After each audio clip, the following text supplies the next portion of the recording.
For my cultural analysis project, I have chosen to examine the genre of rap, specifically looking to prove that rap has its own cultural significance. First, let's take a look at what culture is. In our class discussions, we have gained a sense of what culture means.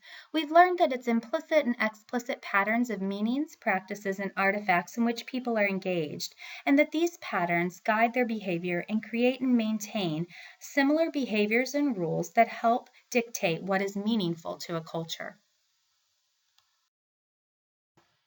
Let's first look at practices within a culture.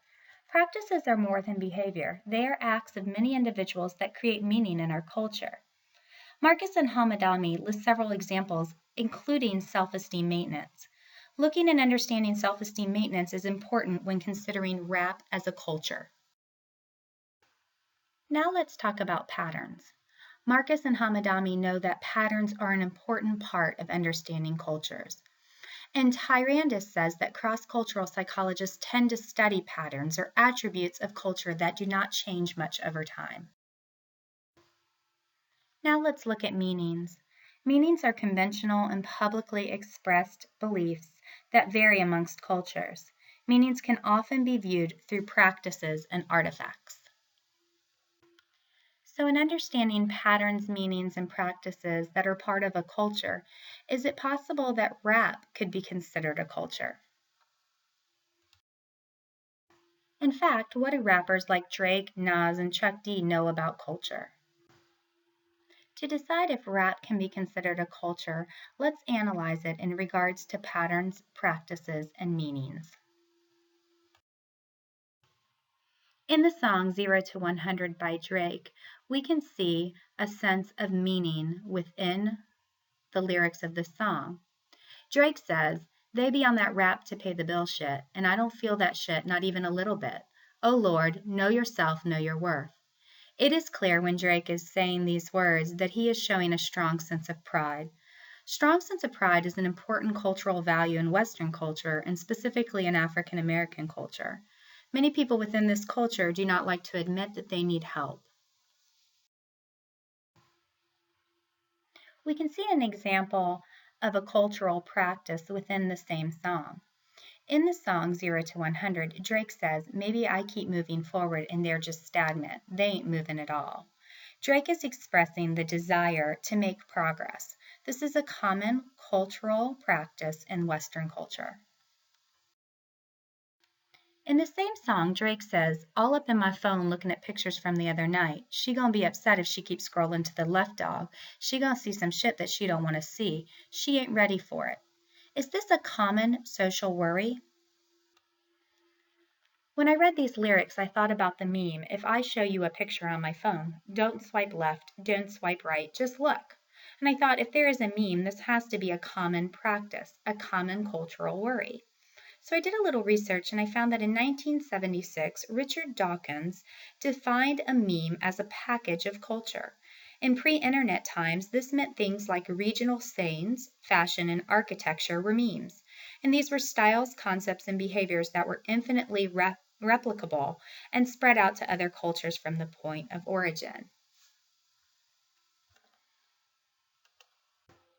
Now let's talk about rap as a function of culture. Within our readings, Kat said that the value expressive function allows people to derive pleasure by expressing their basic functions, and that values are a central element of culture that provide guidance in life. Katz also states that the adjustment function allows people in the course of interaction with the environment to maximize the rewards and minimize the penalties.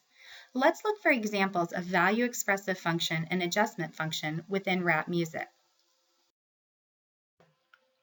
In the song 0 to 100 by Drake, Drake says, "He ain't shown up. Valuable lesson, man, I had to grow up." When Drake is speaking about the fact that his dad wasn't someone he could count on, Drake is using a value expressive function because it provides guidance to his life. In the same song, Drake says, "You know that if it wasn't you, you would be dissing you, dog." This is an example of adjustment function. Drake is trying to maximize the rewards and minimize the penalty. It is common for people to view themselves differently than they view others. This is a common perspective in Western culture. We also read about this same idea in Nicholas Epley's Mindwise. This can also be seen in the song If I Ruled the World by Nas. Nas says, imagine smoking weed in the streets without cops harassing. Imagine going to court with no trial. This is another example of adjustment function. Nas is trying to minimize the penalty for his own behaviors. Now let's talk about rap as a cultural artifact. Chuck D is a part of the American hip-hop group Public Enemy, and when he spoke about rap, he said that rap for Black America was like CNN. He said at the time, when he turned on the TV, there was no representation of his life on TV because there were no serious Black shows about Black life. But he felt that rap music changed that for him. He said that rap changed all that. In the music, I saw my friends and family. Rap music at this point had represented a culture that he did not feel was represented before. He could relate to it and it had meaning for him. Now let's speak specifically about rap going commercial. Many years after the initial Chuck D interview, he was asked if he still believed that rap for Black America was the same as CNN for white America. And he changed his reply. He said at that point in time, rap was relatable and part of the culture for anyone 25 and under. It was no longer a representation of just Black America, but for youth. Sprite chose to place quotes from lyrics of rap songs on the cans of their soda. Upon first glance, these quotes seem uplifting and inspirational and a good representation for the company. Upon further analysis of the lyrics of the songs as a whole, one may wonder why would Sprite choose to use such lyrics to represent their company? In fact, why would Sprite use these rappers and their questionable lyrics to represent their product? This became clear to me after viewing one of the campaign videos produced by Sprite. In this video, I was able to see how these rappers represent the cultural values and practices of Western culture through the music they make and the lives that they live.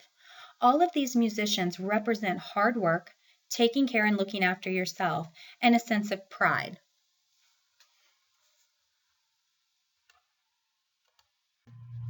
Now let's switch our focus from culture to the role of self within culture.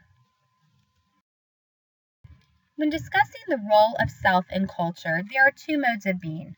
Kitayama, Duffy, and Eutritis speak of independent and interdependent modes of being. The independent mode of being exercises primary control, and the interdependent exercises secondary control.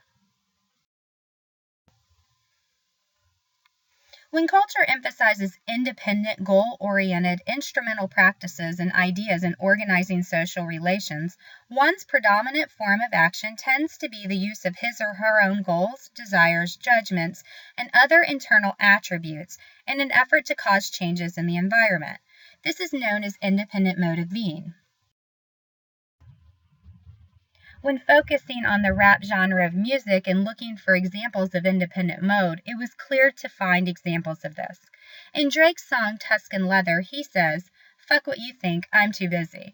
This is a perfect example of independent mode. When we are functioning within independent mode, we are thinking of ourselves and only what the world means to us, not necessarily taking into account what everyone else may need. There's yet another example of this in the same song. Drake says, "You don't have to prove shit to no one except yourself." This is another example of independent mode. When culture emphasizes interdependent, other-oriented communal practices and ideas in organizing social relations, one's predominant form of action tends to be the consideration of expectations, desires, and needs of others in an effort to adjust one's own actions to the intentional states attributed to others. This is known as interdependent mode of being. When looking to analyze rap songs for interdependent mode, Drake talks about this in his song Tuscan Leather. He says, "I'll compromise if I have to. I gotta stay with the family. Not even talking to Nikki, communication is breaking." He's sitting here thinking about his life, and even though things are stressful, he knows that if he needs to, he'll be there for his family. He also says, "Think that's why I need her in my life, to check me when I'm tripping, on a mission trying to shift the culture." Drake is speaking about the fact that he knows he needs other people in his life to keep him in check and in balance. Another example of interdependent mode can be seen in the same song by Drake. He says, "Trying to get my karma up, fuck the guilty and greedy shit." He's thinking about his relationship with other people, and he's having feelings of guilt and greed. With those feelings lets us know that he is viewing his relationships with others and taking into consideration their feelings and the needs that they have. Now let's talk about individual psychological concepts that play a role in rap music, specifically control and motivation. In our readings, we read about control. People do not often attempt to gain control by influencing existing realities, often via acts involving personal agency, dominance, or even aggression. We're going to see that aggression play a role in the rap songs that I analyzed. Many times rap songs are known for their aggressive lyrics, and rap music as a whole is known for its aggression. Often this aggression is directed towards politicians or politics, and sometimes to the environment in which the rapper lives. In the song "Show Me What You Got" by Public Enemy, there is clear aggression throughout the lyrics of the song. In the last two stanzas, it says, "See you running like roaches. Black gangsters need check coaches. The white law sets you up raw when you have his trust in killing us." This song has many aggressive lyrics that show the sense of control that the rapper is aiming to have. Another example of control within rap music can be found in the song "Juicy" by Notorious B.I.G. Within this song, Biggie is saying that he has everything under control, that he's got a handle on his life. His lyrics make this clear. He starts off the song by saying, "Yeah, this album is dedicated to all the teachers that told me I'd never amount to nothing." He's letting the world know that even though people didn't think he would become much in life, that he's got a handle on it and he's achieved. Another psychological concept within rap music is motivation.